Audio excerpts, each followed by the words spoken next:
Hello guys, welcome back to my channel behind the crime. साल 2022 उत्तराखंड के ऋषिकेश में एक ऐसी घटना देखने को मिलती है जिसने पूरे देश को हिलाकर रख दिया था।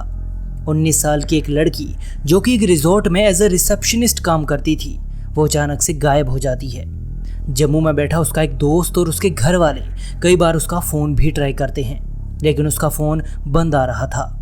वहीं दूसरी ओर रिजॉर्ट का ओनर जो कि एक मिनिस्टर का बेटा था, वो जल्दी से उस लड़की की मिसिंग रिपोर्ट लिखवाता है। पुलिस पहले तो इस केस को इतना ज़्यादा सीरियस नहीं लेती, लेकिन फिर धीरे धीरे जब यह केस सोशल मीडिया पे वायरल होने लगा तो लोगों के गुस्से और पॉलिटिकल प्रेशर की वजह से फाइनली पुलिस की नींद खुलती है। पुलिस इन्वेस्टिगेशन शुरू करती है और इसी इन्वेस्टिगेशन के दौरान कुछ व्हाट्सएप चैट्स पुलिस के हाथ लगते हैं और ये सामने आता है कि रिजॉर्ट ओनर द्वारा उस लड़की को एक वीआईपी के साथ रात बिताने के लिए कुछ पैसे ऑफर किए गए थे, और जब वो उसकी बात मानने से इनकार करती है तो रिजॉर्ट ओनर उस पर काफी ज्यादा गुस्सा हुआ था। अब पुलिस के सामने सबसे बड़ा सवाल ये था कि आखिर वो लड़की गई तो गई कहाँ? क्या वो खुद किसी के डर से वहां से भाग गई थी या फिर उसे गायब करवाया गया था? ये जानने के लिए आपको हमारे साथ इस वीडियो के अंत तक बने रहना होगा। So my name is Surjeet and let's talk about today's case which revolves around Ankita Bhandari.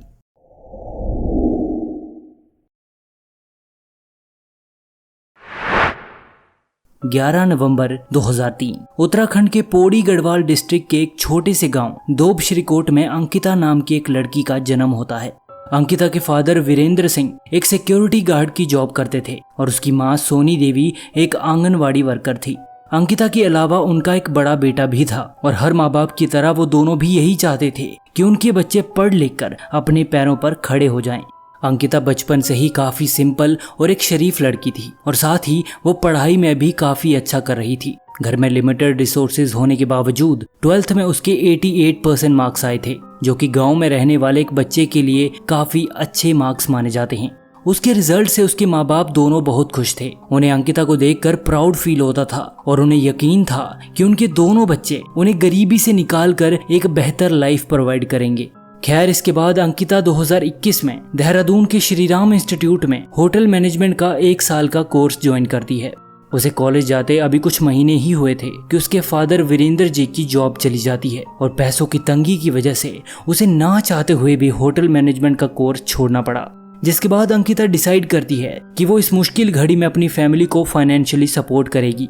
वो अब जॉब करना चाहती थी और उसके लिए वो अपने क्लोज फ्रेंड पुष्पदीप को, जो कि जम्मू का रहने वाला था, उसे उसके लिए एक जॉब ढूंढने के लिए कहती है। जिसके बाद पुष्पदीप को OLX पे वनंतरा रिजॉर्ट में एक जॉब का पता चलता है। वो रिजॉर्ट के मालिक पुलकित आर्या को कॉल करके जॉब की सारी डिटेल्स पता करता है। जिसके बाद अंकिता को ऋषिकेश से थोड़ी ही दूर उस रिजॉर्ट में एज अ रिसेप्शनिस्ट जॉब मिल जाती है। जॉब मिलने के बाद अंकिता बेहद खुश थी, क्योंकि इन पैसों से वो अपनी फैमिली को सपोर्ट करने के साथ साथ अपनी पढ़ाई भी कंप्लीट कर सकती थी। वनंतरा रिजॉर्ट 2017 में बनकर तैयार हुआ था और इस रिजॉर्ट का मालिक पुलकित आर्या वहाँ के मिनिस्टर विनोद आर्या का बेटा था। ये रिजॉर्ट मेन सिटी से लगभग 10 से 12 किलोमीटर दूर एक बेहद शांत जगह पर लोकेटेड था, जिसके आसपास जंगल का एरिया पड़ता था और इसी वजह से रिजॉर्ट के अंदर ही वहाँ के स्टाफ के रहने का भी इंतजाम था। वहीं जब अंकिता को इस बात का पता चला कि जॉब आवर्स के बाद भी उसे रिजॉर्ट में ही रहना है, तो उसे इस बात से कोई दिक्कत नहीं होती, क्योंकि उसका रहना और खाना पीना रिजॉर्ट वाले देख रहे थे और उल्टा उसे ये एक फायदे का सौदा लग रहा था, क्योंकि रिजॉर्ट में रहकर वो अपने लिए थोड़ी और सेविंग कर सकती थी। 28 अगस्त 2022 के दिन अंकिता के फादर उसे खुद वनंतरा रिजॉर्ट छोड़ने आए थे। अंकिता को रिसेप्शन के पास वाला एक रूम रहने के लिए दिया जाता है। वो अपना सारा सामान वहां शिफ्ट करती है और अपने काम पे लग जाती है। अब सब कुछ सही चल रहा था और अंकिता बाकी स्टाफ मेंबर्स के साथ भी अच्छे से घुल मिल रही थी। जिसके बाद 19 सितंबर 2022 की सुबह जब अंकिता रिसेप्शन पर नहीं दिखती तो पुलकित आर्या उसे आवाज लगाना शुरू करता है, लेकिन उसे अंकिता के रूम से कोई जवाब नहीं आता। पुलकित उसके रूम का डोर ओपन करता है और देखता है कि अंकिता रूम में नहीं थी और वो उसे कॉल करने की भी कोशिश करता है, लेकिन उसका फोन बंद आ रहा था। जिसके बाद पुलकित पुलिस स्टेशन जाकर उसकी मिसिंग रिपोर्ट लिखवाता है। रिपोर्ट लिखवाने के बाद वो अंकिता के फादर को कॉल करके सारी बात बताता है कि कल रात तक अंकिता रिजॉर्ट में ही मौजूद थी, लेकिन आज सुबह से वो गायब है। ये सुनकर अंकिता के फादर को पहले तो यकीन ही नहीं हो रहा था कि उनकी बेटी बिना किसी को बताए कहीं चली गई है। जिसके बाद 19 तारीख की शाम को ही अंकिता के फादर ऋषिकेश के लिए निकल पड़ते हैं। ऋषिकेश पहुंचने के बाद वो सबसे पहले मुनि की रेती पुलिस स्टेशन जाते हैं, तो वो लोग उन्हें लक्ष्मण झूला पुलिस स्टेशन जाने के लिए कहते हैं। जैसे ही वो लक्ष्मण झूला पुलिस स्टेशन पहुंचते हैं तो उन्हें कहा जाता है कि जहां से अंकिता गायब हुई है वो एरिया रेवेन्यू पुलिस सिस्टम के अंडर आता है। आप सोच कर देखो कि एक बाप जिसकी बेटी पिछले 1 दिन से गायब है, उसका फोन तक नहीं लग रहा, और जब वो कानून से मदद की गुहार कर रहा था तो उसे एक पुलिस स्टेशन से दूसरे पुलिस स्टेशन भगाया जा रहा था। कोई उसकी रिपोर्ट तक लिखने को तैयार नहीं था। आप सोच भी नहीं सकते कि एक बाप के मन पर उस टाइम क्या बीत रही होगी। खैर, इसी बीच वीरेंद्र जी को अंकिता के दोस्त पुष्पदीप का कॉल आता है। वो उन्हें बताता है कि 18 तारीख की रात से ही अंकिता का कॉल नहीं लग रहा है। वो पिछले कुछ दिनों से परेशान चल रही थी। उसने मुझे बताया था कि वो ये काम छोड़ने वाली है। जिसके बाद पुष्पदीप वीरेंद्र जी को उसके और अंकिता के बीच हुए कुछ व्हाट्सएप चैट्स के स्क्रीनशॉट सेंड करता है, जिन्हें पढ़कर ये पता चलता है कि रिजॉर्ट का ओनर पुलकित आर्या अंकिता को गलत काम करने के लिए मजबूर कर रहा था, और इसमें रिजॉर्ट का मैनेजर सौरभ भास्कर और असिस्टेंट मैनेजर अंकित गुप्ता भी उसके साथ मिले हुए थे।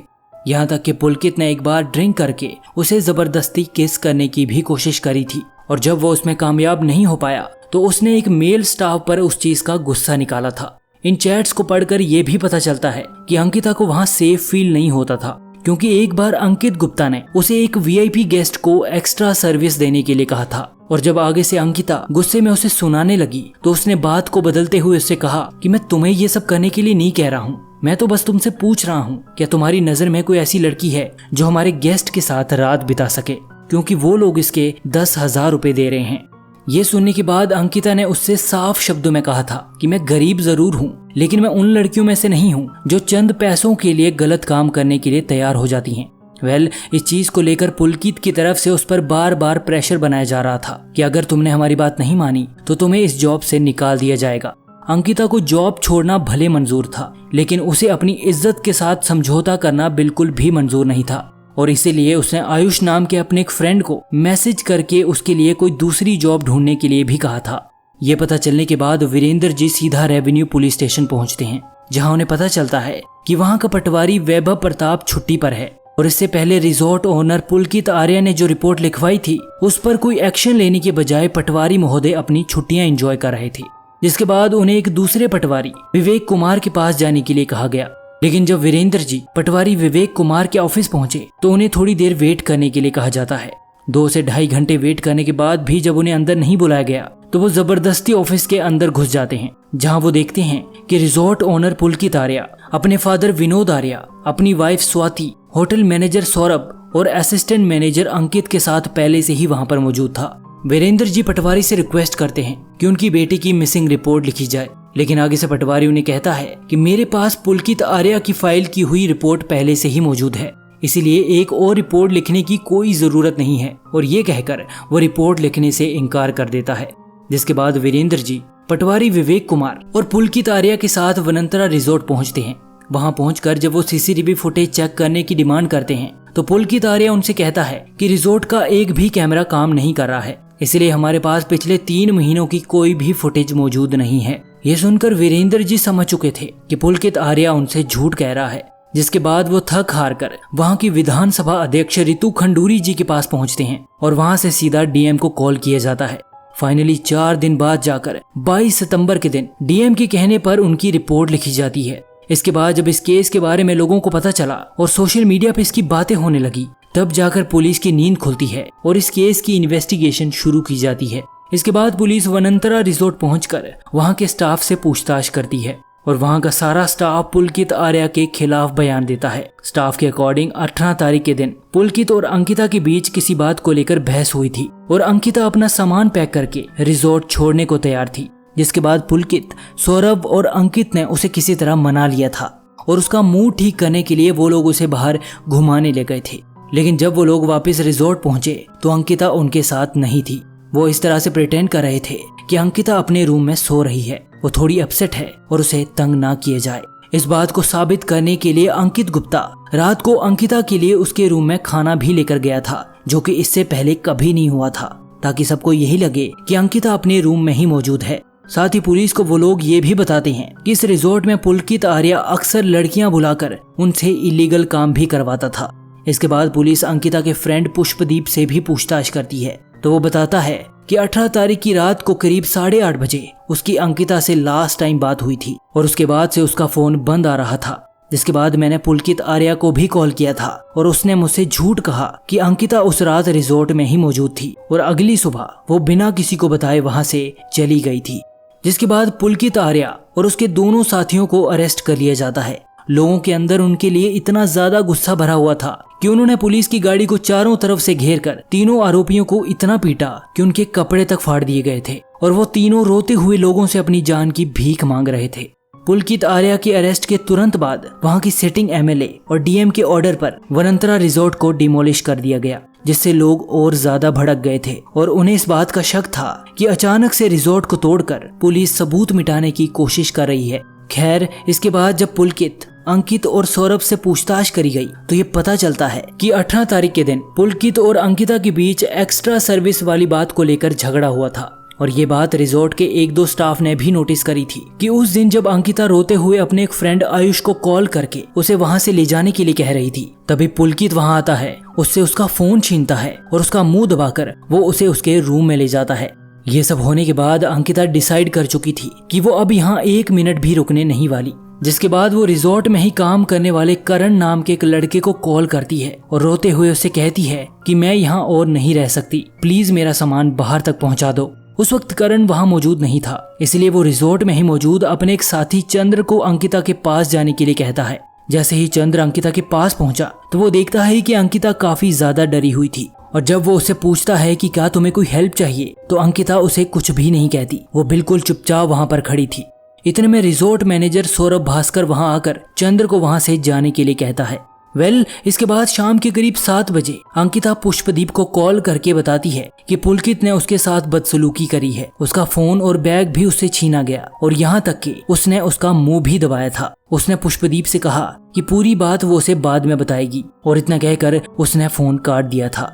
खैर, इसके थोड़ी देर बाद जब पुलकित को ये रियलाइज हुआ कि अंकिता अब रिजॉर्ट छोड़ने वाली है तो वो उससे माफी मांगता है और किसी तरह बहला फुसला कर वो उसे वहां रुकने के लिए मना लेता है। अब शाम के करीब 8 बज चुके थे। पुलकित, अंकित और सौरभ अंकिता को उनके साथ बाहर चलने के लिए कहते हैं। उस वक्त वो लोग अंकिता से इतना पोलाइटली बात कर रहे थे कि अंकिता उन्हें चाहकर भी मना नहीं कर पाई। जिसके बाद वो उन तीनों के साथ घूमने निकल जाती है और वो लोग ऋषिकेश में एक जगह खाने के लिए रुकते हैं। जिसके बाद उन चारों को एम्स हॉस्पिटल के पास एक साथ देखा गया था। इसी बीच अंकिता 8:30 बजे के करीब पुष्पदीप को कॉल करके कहती है कि अभी सब कुछ ठीक है, लेकिन उसे कुछ अच्छा फील नहीं हो रहा है। अभी फिलहाल वो बाहर है और रिजॉर्ट पहुंचकर वो उसे सारी बात बताएगी और इतना कहकर अंकिता फोन काट देती है। जिसके बाद वो लोग वहीं पास ही में चीला कैनाल की ओर निकल पड़ते हैं।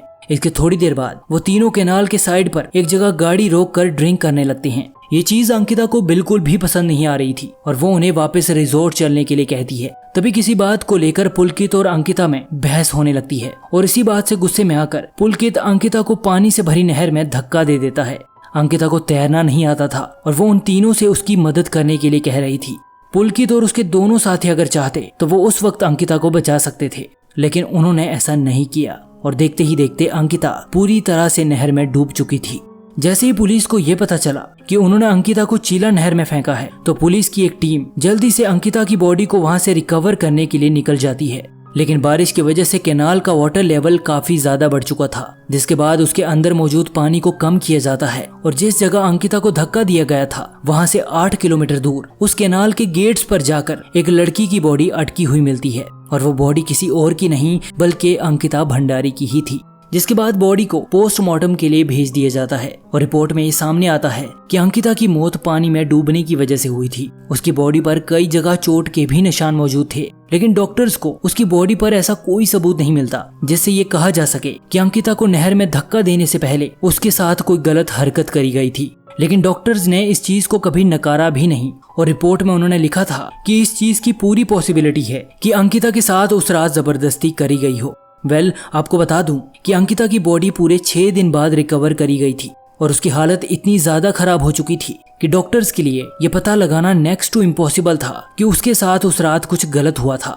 ये पता चलने के बाद लोगों में इस बात को लेकर गुस्सा भर गया था और जगह जगह लोग प्रोटेस्ट कर रहे थे।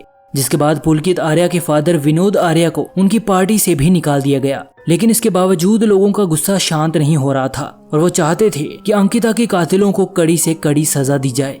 इस सब के बाद तीनों आरोपियों के अगेंस्ट कोर्ट में ट्रायल शुरू होता है। सारे सबूतों और गवाहों को मद्देनजर रखते हुए कोर्ट द्वारा पुलकित और उसके दोनों साथियों को अंकिता की जान लेने के लिए उम्र कैद की सजा सुनाई जाती है। अंकिता भंडारी का ये केस हमारी सोसाइटी पर एक तमाचा है और खासकर उन लोगों पर जो कि सिर्फ लड़कियों को हर चीज के लिए जिम्मेदार ठहराते हैं, जबकि इस पूरे सिनेरियो में अंकिता की कोई गलती नहीं थी। उसकी गलती बस इतनी थी कि वो गरीब थी। कुछ पैसे कमाकर वो अपने माँ बाप की मदद करना चाह रही थी और उसकी इसी मजबूरी का फायदा उठाकर उसे गलत काम करने के लिए मजबूर किया जा रहा था। और जब उसने ऐसा करने से मना किया तो बिगड़ैल बाप की एक औलाद ने गुस्से में आकर उसकी जान ले ली। इसी के साथ ये केस यहीं पर समाप्त होता है। कमेंट करके जरूर बताइएगा कि आपका इस केस के बारे में क्या सोचना है। उम्मीद करता हूँ कि आपको हमारा कंटेंट पसंद आ रहा है। अगर हाँ तो इस वीडियो को लाइक और चैनल को सब्सक्राइब करना मत भूलना। अब मिलते हैं आपको नेक्स्ट वीडियो में। Till then good bye.